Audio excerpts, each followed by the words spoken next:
चलिए, तो कल का वीडियो आप लोग पूरा देखिएगा और जितना भी वीडियो हम बना रहे हैं हर व्यक्ति के पास शेयर कीजिए।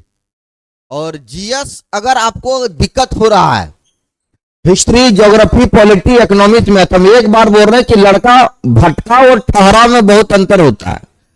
आप अगर नदी बनिएगा तो नदी प्यासा के पास जाती है और कुआं बनिएगा तो प्यासा कुआं के पास आती है, बस यही फर्क है। जिंदगी में पूरा तुम घूम लो, हम गारंटी देते हैं कि घूमने से रिजल्ट नहीं होगा, एकदम क्लियर बात है। बढ़िया से पढ़िए, जीएस बहुत सटीक चीज है। अगर जीएस आपको बिल्कुल समझ में नहीं आ रहा है तो आप रट जा रहे हैं, कितना रटिएगा कोई फायदा नहीं होगा। एक बार जीएस के कॉन्सेप्ट को जिस दिन तुम पकड़ लिया, समझो तुम रास्ता से निकल गया। समझ आ रहा है ना? इसीलिए हम बोल रहे हैं कि भटकाओ और ठहराव में बहुत अंतर होता है। जिंदगी में अगर रिजल्ट बनाना है तो 30 साल आपका एज है, इस 30 साल के अंदर आप नौकरी अगर कर लिए तो समझिए आप जगह पर पहुंच गए, नहीं तो उधर आपका बाल बच्चा को दिक्कत होने वाला है।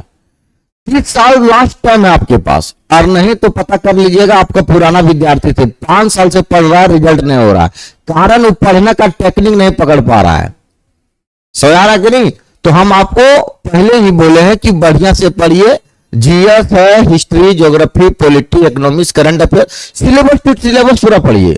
हिस्ट्री में क्या सिलेबस, एकदम पूरा सिलेबस टू पढ़ लीजिए, एक बार कॉन्सेप्ट एकदम क्लियर पूरा दिमाग में बैठा लीजिए। पढ़ने के बाद अगर आपको बढ़िया से समझ में आ गया, टीचिंग स्टाइल आप कीजिए, किसी को पढ़ाइए, लोगों को समझाइए, तब आपको ज्यादा याद होगा। अपने से नहीं होगा, किसी 2-4 को बच्चा को बैठा के उसको पढ़ा देना है। बोलिए, समझ में आ रहा है कि नहीं?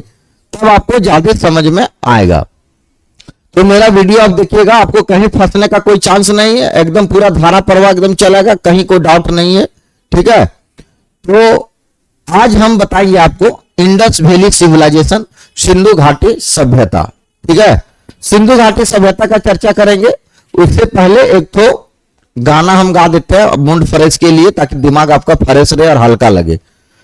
तू जब जब मुझको पुकारे, मैं दौड़ी आऊं नदिया किनारे, हर पल तेरा रास्ता निहारे, दिल लगे नहीं तेरे किनारे। बता देंगे, संगीत एक ऐसा माध्यम है जो दिमाग को सेंटर में रखता है। संगीत और मंत्र, इसीलिए पुराने जमाने में सामवेद में आप लोग पढ़े होंगे, हर मंत्र को संगीत से जोड़ दिया है, ताकि मंत्र अगर मारेंगे तो लड़का एकदम शांत हो जाएगा। शांत जब हो जाएगा तो समझो उसका सारा काम बन गया। इसीलिए मंत्र को और संगीत को लिख के वैदिक काल में रखा गया। इसीलिए आप लोग को घबराने का कोई टेंशन नहीं लीजिए। चलिए, आज हम चलते हैं आप लोगों को समझाने के लिए सिंधु घाटी सभ्यता। क्या था सिंधु घाटी सभ्यता वास्तव में? आज सच्चाई समझिए। आप लोग जितना भी सिंधु घाटी पढ़ रहे सब गलत पढ़ लिए। आइए हम आपको सही पढ़ाते हैं, ध्यान दीजिए।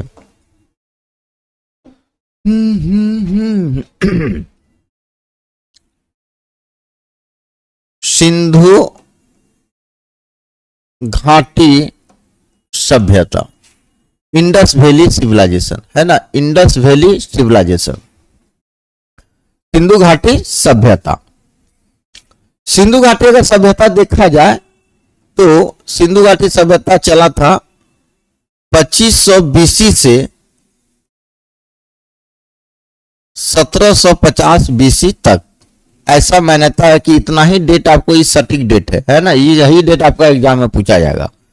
सिंधु घाटी सभ्यता का जो तिथि था, वो तिथि कितना बोले हैं? 2500 बीसी से 1750 बीसी तक। अगर इस तरह का डेट आपको निकालना है तो कैसे निकालिएगा? कोई भी वस्तु को जांच करना मशीन द्वारा। देखिए ये मशीन है ना, और इस मशीन का नाम है कार्बन C40। क्या नाम बोले? बोलिए, कार्बन C40, है ना? कार्बन 40 द्वारा इसका जांच होता है। और ये कार्बन C40 द्वारा अगर किसी मरा हुआ हड्डी में अगर लगा दीजिएगा, हड्डी में, या कोई भी पुराने जमाने का कोई भी मान लो मिट्टी का घड़ा वगैरह होगा, पुराना चीज होगा, उसमें इसको सटा दीजिए, ये बता देगा कि कितना पुराना है। खाली इसको एकदम सटा दीजिएगा, कार्बन C40 सटाइए, बता देगा इतना तिथि पुराना है आपका। चाहे कंकाल होगा, चाहे कोई हड्डी होगा। इसीलिए बोलते हैं जीवाश्मों की उम्र कार्बन डेटिंग विधि द्वारा ज्ञात किया जाता है। मरा हुआ चीज अगर कोई मर गया, सड़ गया, तो इस मशीन को भिड़ाइए, कार्बन C40 को जैसे भिड़ाइएगा पता चल जाएगा इतना पुराना है। तो पता चल गया, कार्बन C40 द्वारा उम्र ज्ञात किया जाता है, जीवाश्मों की उम्र, है ना?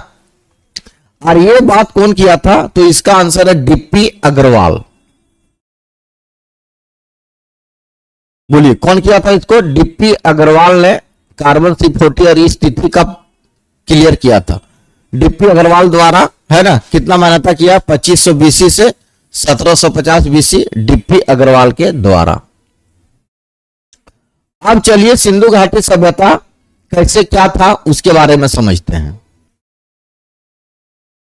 हर पल तेरा रास्ता निहारे, दिल लगल है तेरे बिना रे, मुझे हो तुम कुटोड़ मेरे भोले साथिया, तुझे दिल दे दिया, मेरा दिल ले लिया। चलो ध्यान दो, सबसे पहले हम लोग चलेंगे, कहां चलेंगे हम लोग सबसे पहले? तो सबसे पहले हम लोग देखेंगे कि यहां जो आप देखते हैं कैलाश पर्वत, देख रहे हैं ना, ये कैलाश पर्वत, इसी पर्वत से कुछ ग्लेशियर पिघलती है, तो ये ग्लेशियर एक जगह जमा जब हो जाती तो यहां झील का निर्माण होता है। इसी झील का नाम है मानसरोवर झील, यहां लिख दे रहे हैं, इसी झील का नाम है मानसरोवर झील। मानसरोवर झील पड़ता है आपका तिब्बत में। बोलिए मानसरोवर झील कहां पड़ता है? तिब्बत में, ठीक है। तो कैलाश पर्वत में बर्फ जब ग्लेशियर जब पिघलता है तो इससे झील बनता है जिसका नाम है मानसरोवर झील, ठीक। इसी मानसरोवर झील से एक नदी निकलती है जिसका नाम है सिंधु नदी। ये नदी सिंधु नदी यहां से दमचौक एक जगह है, दमचौक से जब एंट्री मारती है सिंधु नदी तो ऐसे होके ये सिंधु नदी जम्मू कश्मीर से होते हुए ये नदी यहां से आकर ये सीधा पाकिस्तान में बहती हुई ये जाके गिर जाती है अरब सागर में, ठीक है। तो ये कौन सी नदी बोले हम आपको? सिंधु नदी। अब जब सिंधु नदी दमचौक में एंट्री जब मारती है, दमचौक में जब एंट्री मारती है तो सीधा ये यहां से लेकर ऐसे कहां जाके गिर जाती है? अरब सागर में गिर जाती है। अब हम आपको बता दें कि सिंधु जो नदी है ना, सिंधु नदी के किनारे कुछ कुछ शहर, यहां से अगर हम किसी को लेंगे तो ये पाकिस्तान वाला इलाका पड़ेगा ना, पाकिस्तान का इलाका। अब ये पाकिस्तान का इलाका पड़ेगा। तो सिंधु नदी के किनारे दो शहर था, एक शहर का नाम है यहां मोहनजोदड़ो, ठीक है। ये जो शहर देख रहे हैं इसी का नाम है मोहनजोदड़ो, याद रखना है। सिंधु नदी के किनारे इसका नाम है मोहनजोदड़ो, मोहनजोदड़ो या मोहनजोदड़ो नाम है। अब इसी के बगल में एक और इधर आइएगा तो यहां आपको मिलेगा चन्हू दोड़ो। यहां क्या नाम बोले इसको? चन्हू दोड़ो, चन्हू दोड़ो, ठीक है। अब बताइए मोहनजोदड़ो सिंधु नदी के किनारे और चन्हू दोड़ो भी सिंधु नदी के किनारे।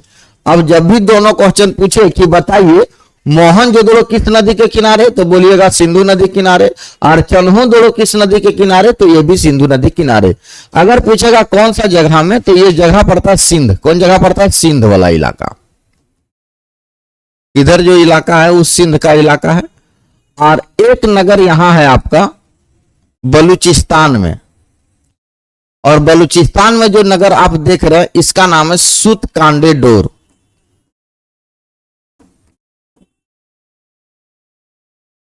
बोलो बलूचिस्तान में जो नगर बोले उसका क्या नाम बोले हैं? सुतकांडेडोर नाम है ना। ये बलूचिस्तान में पड़ता है। बलूचिस्तान में शहर का नाम बताइए? सुतकांडेडोर, सुतकांडेडोर, ठीक। अब यहां एक शहर पड़ता है आपका दैमाबाद। कौन शहर बोले हैं? यहां महाराष्ट्र वाला इलाका में पड़ता है, सबसे दक्षिण में महाराष्ट्र में पड़ता है ये। और इसका जो नाम है इसका नाम है दायमाबाद, दायमाबाद। तो अगर आपसे पूछेगा दायमाबाद कहां पड़ता है तो समझना दायमाबाद पड़ता है महाराष्ट्र में। दायमाबाद कहां पड़ता है? महाराष्ट्र में। ये सिंधु घाटी सभ्यता का सब नगर है, ठीक है। उसके बाद अगर जाइएगा तो यहां चल जाइए, अब सीधा यहां पड़ता है आपका आलमगीर। यहां क्या पड़ता है? आलमगीर पड़ता है। आलमगीर। बोलिए यहां क्या पड़ता है? आलमगीर। ये पड़ता है मेरठ में। बोलिए आलमगीर कहां पड़ता है? मेरठ में। ठीक है, आलमगीर कहां पड़ता है? मेरठ में। उसके बाद अगर जाइएगा तो आप चल जाइए यहां। ठीक, यहां पड़ता है आपका मांडा। मांडा पड़ता है जम्मू कश्मीर में।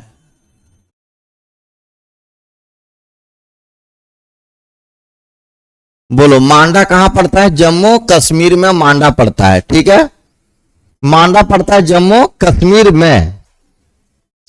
बोलिए मांडा कहां पड़ता है? जम्मू कश्मीर में मांडा पड़ता है। ध्यान रहे, ये मांडा है। मांडा कहां पड़ता है? जम्मू कश्मीर में। आलमगीर कहां पड़ता है? तो मेरठ में। और दैमाबाद महाराष्ट्र में। ठीक है, चलिए देखिए, मोहनजोदड़ो सिंधु नदी किनारे, चन्हूदड़ो भी सिंधु नदी किनारे, सूदकांडेडोर बलूचिस्तान में पड़ता है और दैमाबाद महाराष्ट्र में पड़ता है। ये पड़ता है महाराष्ट्र में। दैमाबाद कहां पड़ता है? महाराष्ट्र में पड़ता है। बोलो यहां तक ये सारा चीज एकदम बेसिक। पहले बेसिक को समझिए, उसके बाद ऐसे अंदाजे में मत पढ़िए। अब अगर आपसे क्वेश्चन पूछेगा कि बताइए सिंधु घाटी सभ्यता का सबसे पूर्वी नगर कौन है, तो सबसे पूर्वी नगर है आलमगीर। देख लो, ये सबसे पूरब में है। ठीक है, पूर्वी नगर है आलमगीर और सबसे पश्चिमी नगर है सूदकांडेडोर। क्या नाम बोले? सूदकांडेडोर। ये पश्चिमी नगर है, ये पश्चिम नगर है और ये पूरब है। पूरब में पूछेगा तो आलमगीर, पश्चिम में पूछेगा सूदकांडेडोर, उत्तर में पूछेगा मांडा और दक्षिण में पूछेगा तो दैमाबाद। बोलो ये समझ में आ गया? तो अब आपको बताना है कि सबसे दक्षिण में कौन शहर है? दैमाबाद है। सबसे उत्तर में ये है मांडा है, सबसे पूरब में आलमगीर है और सबसे पश्चिम में है सूदकांडेडोर। याद रखना। ठीक, अब क्या किया कि यहां से इसको हम मिला दिए यहां, और इसको यहां से यहां मिला दिए और इसको यहां से यहां मिला दिए। अब बताइए इसकी डिजाइन कैसी बन रही है? त्रिभुजाकार। इसीलिए सिंधु घाटी सभ्यता की जो आकृति बनी वो कैसे बनी? त्रिभुजाकार। यानी इतना एरिया तक पूरा सिंधु घाटी सभ्यता क्या था? फैला हुआ था। लोग यहीं घर द्वार बना रहे थे, लोग यहीं रह रहे थे। समझ में आ गया? तो और ये जो फैला है वो 13 लाख वर्ग किलोमीटर तक फैला है। 13 लाख वर्ग किलोमीटर तक फैला है। कौन सभ्यता? सिंधु घाटी सभ्यता। बोलो यहां तक कोई दिक्कत? 13 लाख वर्ग किलोमीटर तक सिंधु घाटी सभ्यता क्या किया है? फैला है। अब यहां तक आपको समझ में आ गया कि सिंधु घाटी सभ्यता का सबसे पूर्वी नगर का नाम बताइए, आलमगीर। सबसे पश्चिम नगर का नाम सूदकांडेडोर है ना, और उत्तर में क्या है? मांडा है, जो जम्मू कश्मीर में पड़ता है। चलिए अब अगला चलते हम लोग फिर से।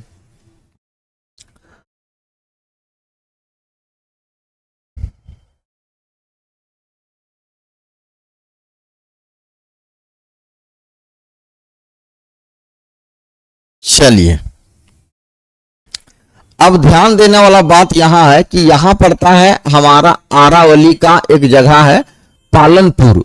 पालनपुर पड़ता है गुजरात में और इसी पालनपुर से एक पर्वत शुरू होती है आरावली, और ये आरावली राजस्थान, हरियाणा और दिल्ली, यानी दिल्ली में जाके आरावली खत्म हो जाती है।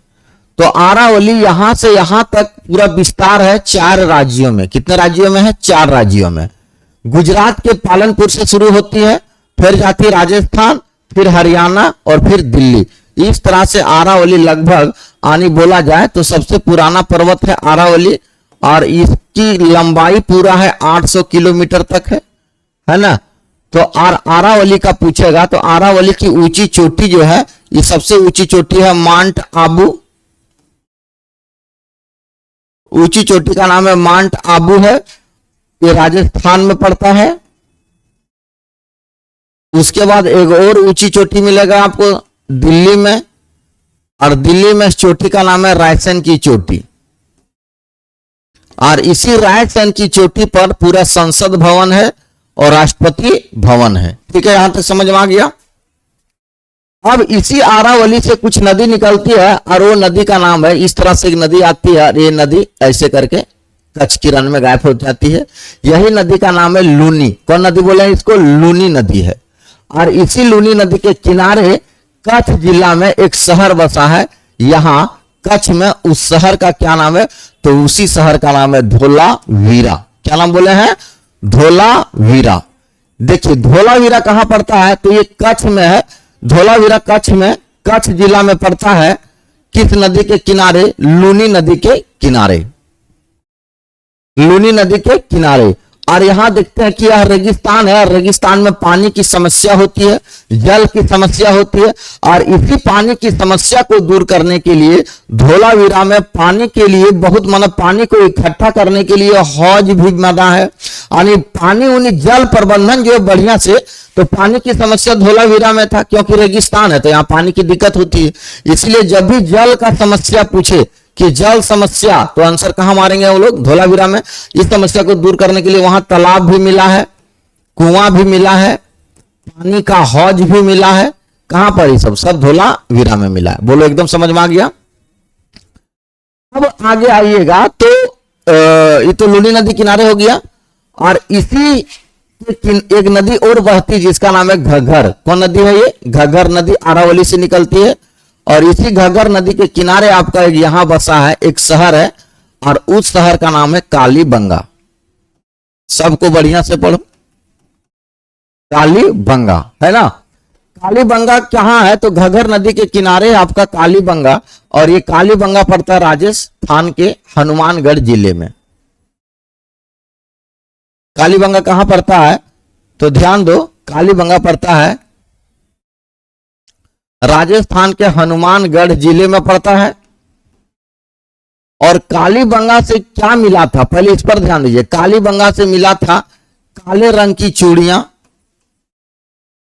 पूछेगा बताइए चूड़ी उड़ी कहां से मिलेगा? तो बोलो चूड़ी और कंगन का जब भी बात बोले कि चूड़ी कंगन लड़की लोग कहां पहनती थी, तो बोल देना चूड़ी मजा न देगी ना कंगन मजा न देगी, कालीबंगा में। चूड़ी मजा न देगी, कंगन मजा न देगी। तो चूड़ी ना मजा देगी ना कंगन मजा देगी। चूड़ी कंगन को अगर बनाना है तो पत्थर से भी इसको बना सकते हैं, या फिर कांसा से भी बना सकते हैं, या फिर मिट्टी से भी बना सकते हैं। ये चूड़ियां और कंगन ये सारा कहां मिला दोस्तों? हनुमानगढ़ जिला में मिला है। आगे अगर बात किया जाए तो यहां से मिला था हल। हल का प्रमाण मतलब मिट्टी का हल यहां भी मिला है, क्योंकि जोता हुआ खेत, आपको जोता हुआ खेत यानी खेत की जोताई हो रही है, इसका प्रमाण कि खेत को जोता जा रहा है। सावन के दिनों में खेत की जुताई हो रही है, कालीबंगा में हो रही है, इसीलिए हल मिला है, मिट्टी का हल मिला है। कहां पर मिला है? तो कालीबंगा में। काले रंग की चूड़ी कंगन जोता हुआ खेत। आगे देखिएगा तो डिजाइन यानी नक्शादारी ईंट, नक्शादारी ईंट भी मिला है। ईंट का भी प्रमाण होता था, वो भी डिजाइन किया हुआ ईंट मिला है। इन ईंटों से घर उर बनाया जाता था। और नक्शादारी ईंट कहां मिला था? कालीबंगा में। तो बोला जाता है कि कालीबंगा राजस्थान के हनुमानगढ़ जिले में पड़ता है दोस्तों। और इस कालीबंगा राजस्थान के हनुमानगढ़ जिले में पड़ता है। कालीबंगा का खोज किया था बृजवासी लाल ने। कालीबंगा से मिला था काले रंग की चूड़ियां, कंगन, जोता हुआ खेत, नक्शादारी ईंट। और अगर पूछेगा तो बोल देना है कि और मिला था कांसा का बंदर। कांसा का बंदर मिला था दोस्तों। कांसा का बंदर भी मिला है कालीबंगा में। और ये कालीबंगा है, ये नदी है घग्गर नदी। इसी नदी के किनारे है कालीबंगा, घग्गर नदी के किनारे। और इस नदी का नाम है लूनी। ये नदी सीधा गायब हो जाती है, सूख जाती है। रेगिस्तान में बालू होता है, उसी बालू में पूरा पानी अंदर, आगे पता नहीं चलता है। इसीलिए कच्छ जिला में एक शहर है धोलावीरा। और धोलावीरा में जल की समस्या है, पानी उनी नहीं मिलेगा धोलावीरा में, तो कैसे धोवाइएगा? धोलावीरा में पानी की कमी, तो धोवाना है माथा से, तो कैसे धोवाइएगा? तो यहाँ जल प्रबंधन, जल समस्या, कुआं, तालाब, हौज कहाँ मिलेगा? धोलावीरा में। ज्यादा टेंशन दीजिएगा तो खेलने लगेंगे हम, और खेलेंगे हम धोलावीरा के स्टेडियम में। तो स्टेडियम भी कहाँ मिला था? धोलावीरा में खेलने वाला जो चीज मिला था स्टेडियम, वो कहां मिला था दोस्तों? धोलावीरा से। अब आ जाइए नीचे, और नीचे आइएगा तो यहां एक बंदरगाह है। बंदरगाह का मतलब होता है कि जहां तुम्हारा नाव रुकती है और पूरा सामान को उतारा जाता है, और ऐसे बंदरगाह का नाम है लोथल। क्या नाम बोले? लोथल। और ये जो लोथल बंदरगाह देख रहे हैं, यहां एक नदी बहती है जिसका नाम है भोगवा नदी। भोगवा नदी, यानी भोगवा नदी के किनारे तुम्हारा क्या है? लोथल है। तो लोथल से क्या होता है तो हम आपको बता दें कि लोथल से विदेशी बिजनेस होता है, विदेशी व्यापार होता है, और लोथल से पूरा माल उठ के जाएगा मेसोपोटामिया की ओर। देखो कैसे जाता है, तो ध्यान से समझिए। मुझे नींद ना आए, मुझे चैन ना आए रे, जाए जरा ढूंढ के लाए, न जाने कहां दिल खो गया। ये अफ्रीका है, ठीक है। अफ्रीका में एक नदी है नील नदी। इसी नील नदी के किनारे एक सभ्यता बसी थी, और इसी नील नदी के किनारे एक सभ्यता बसी थी दोस्तों। तो ये नील नदी है, और इसी नील नदी के किनारे एक सभ्यता है, और इसी सभ्यता का नाम है मिस्र की सभ्यता। मिस्र की सभ्यता, जी हां, मिस्र की सभ्यता। मिस्र की सभ्यता नील नदी के किनारे है, नील नदी के किनारे है।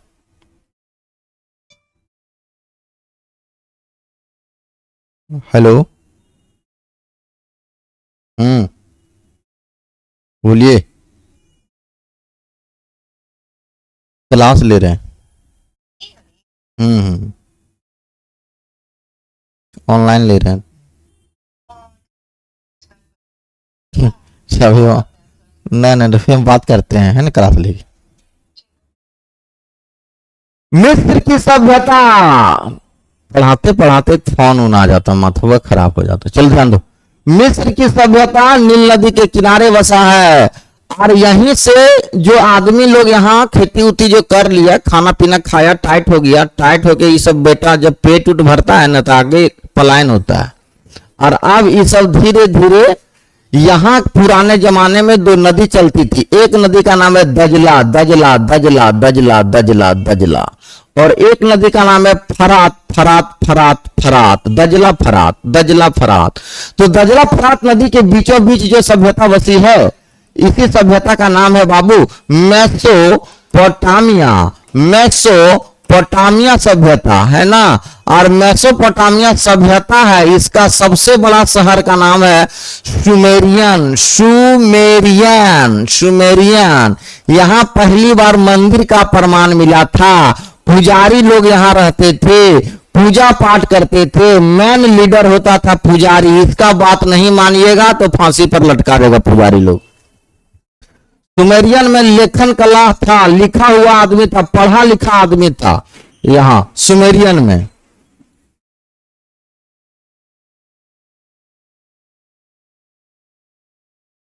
लिखन कला मिला था सुमेरियन में। यहां कैसे लिखता था? मिट्टी उट्टी को थपथपा देता था, कच्ची मिट्टी को, और कच्ची मिट्टी को एकदम पूरा लेप लगा के, मान लो ये कच्ची मिट्टी है ना, ये कच्ची मिट्टी को लेप लगा के यहाँ लिखो एकदम आराम से। कच्ची मिट्टी में लिखता था, कीलूल से हो गया, लिखा गया।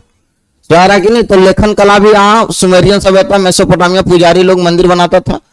अब आगे इसका सबसे बड़ा सभ्यता यहां भी था, बेबीलोन की सभ्यता। बेबीलोन, ए बेबीलोन की सभ्यता है ना। उसके बाद अगर जाइएगा तो यहीं से चल के हमारा गया है सिंधु घाटी सभ्यता, और यही है लोथल। तो लोथल हम आपको बता दिया, भोगवा नदी के किनारे। यहां से लोथल से पूरा माल जाता था सुमेरियन, और सुमेरियन से माल जाता था बेबीलोन, और फिर यहां से माल जाता था मिस्र। मिस्र में फिर माल चला, और यहां से चल दिया ऐसे ऐसे ऐसे ऐसे ही रास्ता से, फिर यहां से माल उतारा, और से नाव से जा रहा, समुद्र के रास्ता से नाव है इधर, और यहां से माल पकड़ा, फिर यहां से यहां। इस तरह से आपका रास्ता था पुराने जमाने में सिंधु घाटी सभ्यता के समय। लेकिन यहां जो माल जाता था वो माल का क्या नाम था, है ना। तो सिंधु घाटी सभ्यता में जो लोथल से जाती थी, वो लोथल से जाता था हाथी का दांत। हाथी का दांत भेजा जाता था। फिर आप देखिए राजस्थान अगर गए हैं तो राजस्थान में एक जगह का नाम है खेतड़ी। खैतड़ी नाम है, खैतड़ी से निकाला जाता था तांबा, और तांबा भेजा जाता था राजस्थान के खैतड़ी से। ईरान से आता था टीन, कर्नाटक से आता था सोना, कर्नाटक से आता था सोना, है ना। तो देख लो, कर्नाटक से सोना, ईरान से टीन, राजस्थान से तांबा, ये सारा माल यहां से यहां, यहां से यहां। आगे और भी माल जाएगा, कपास जाएगा, कपड़ा उपड़ा बनेगा कपास का, है ना। आगे चावल वगैरह सब जाता है। तो लोथल से क्या मिला था? तो लोथल से मिला था अनाज पीसने का चक्की। अगर आपसे पूछेगा कि लोथल से क्या मिला था, तो बोलिएगा लोथल। लोथल से मिला था अनाज पीसने वाला चक्की, अनाज पीसने वाला चक्की मिला था। आगे और क्या मिला था लोथल से? हाथी का दांत मिला था, आगे हाथी का कंघी मिला था, हाथी के दांत का कंघी, हाथी वाला कंघी नहीं मिला था। बोलो समझ में आया? और ये जो लोथल है, इसका भगवा नदी के किनारे इसका खोज किया था रंगनाथ राव, नंगनाथ राव। बोलो समझ में आ रहा है? और यहां से मेसोपोटामिया से जो माल जाता था उसका नाम था लाजवत पत्थर, लाजवत पत्थर, और इसका अंगूठी बनता था, है ना, अंगूठी बनता था। मेसोपोटामिया को मेलुहा बोलता था, मेलुहा, मेलुहा भी बोला जाता था, है ना, मेलुहा बोला जाता था। तो ध्यान दे दे। तो इसी तरह से कहा जाता है कि सिंधु घाटी सभ्यता की जानकारी हम आपको दिए। इस वीडियो को पूरा देखिएगा, और भी इसका वीडियो हम बनाएंगे, है ना। इतना आप पहले समझ लीजिए और इतना दिमाग में रख लीजिए। सबसे पहले हड़प्पा का खोज किया था, और हड़प्पा को खोजने वाला आदमी है जॉन मार्शल, लेकिन बिल्कुल गलत है। जॉन मार्शल बोला हम खोजे, लेकिन हड़प्पा को कोई और देखा था।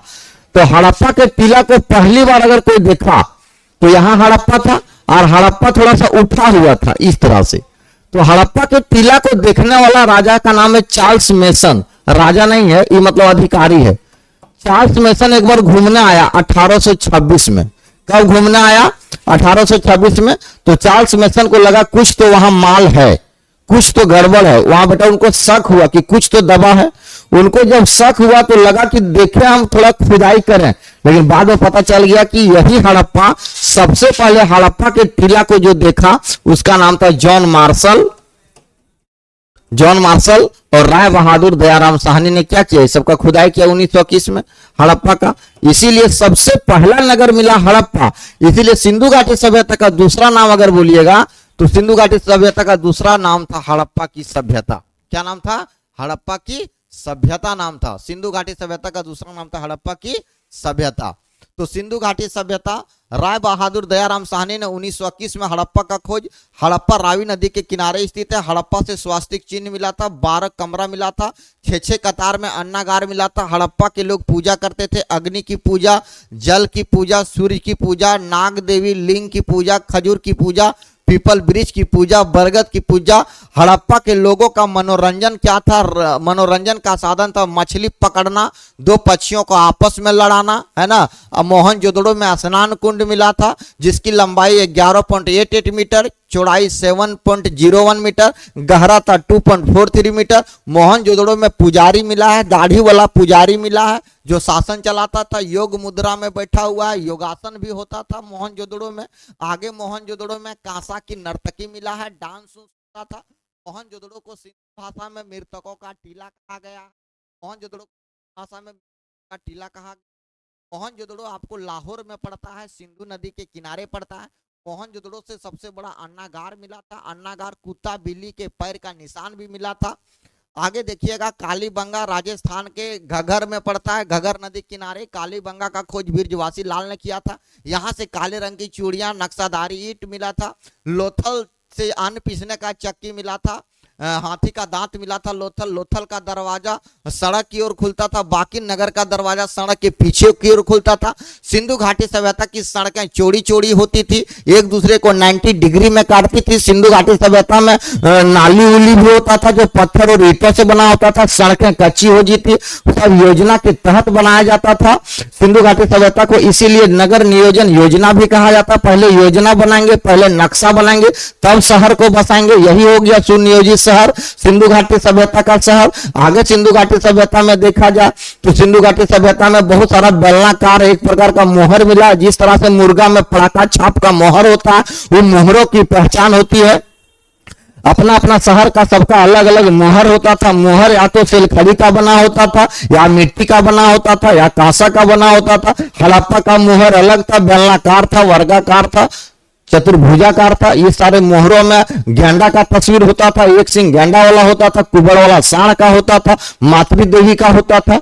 तो मोहरों का भी प्रमाण मिला है। हड़प्पा के लोग शुद्ध शाकाहारी भी होते थे, मांसाहारी भोजन करते थे। हड़प्पा दो भागों में बटा था, ऊपरी टिल्ला भी था, निचली टिल्ला था। निचली टिल्ला में अधिकतर गरीब किसान लोग रहते थे। ऊपरी टिल्ला में सब बड़ा बड़ा आदमी, मुकेश अंबानी सब रहता था। ऊपरी टिल्ला के लोग बड़ा बड़ा महंगा आभूषण पहनता था। ऊपरी टिल्ला की स्त्रियां पर्दे में रहती थी, निचली टिल्ला की स्त्रियां डांस करती थी, वैश्यकृत महिला बन जाती थी। इस तरह से सिंधु घाटी सभ्यता आगे चल के पूरा साम्राज्य खत्म हो गया बाढ़ के कारण। अगर बाढ़ खत्म हो गया, उसके बाद आर्य लोग आया, मार के पूरा तहस नहस कर दिया, सिंधु घाटी सभ्यता को बर्बाद कर दिया। बाढ़ के कारण या आर्यों के आक्रमण के कारण सिंधु घाटी बर्बाद हो गया। सिंधु घाटी सभ्यता का मुख्य फसल था जौ और गेहूं, बाकी कपास भी होता था। कपास से कपड़ा बनाया जाता था। स्त्रियों का पोशाक था लहंगा चोली, पुरुष का पोशाक था धोती कुर्ता पगड़ी। सिंधु घाटी सभ्यता विनाश का कारण बाढ़ था, पर्दा प्रथा भी था, वेश्या प्रथा था, ऊनी वस्त्र था, सूती वस्त्र था। सिंधु घाटी सभ्यता में 3 शहर में टिल्ला होता था। हड़प्पा मोहनजोदड़ो को जुड़वा राजधानी पिगट ने बताया था। जय हिंद। अगर इससे और भी पढ़ना है तो कल बताएंगे। चलिए।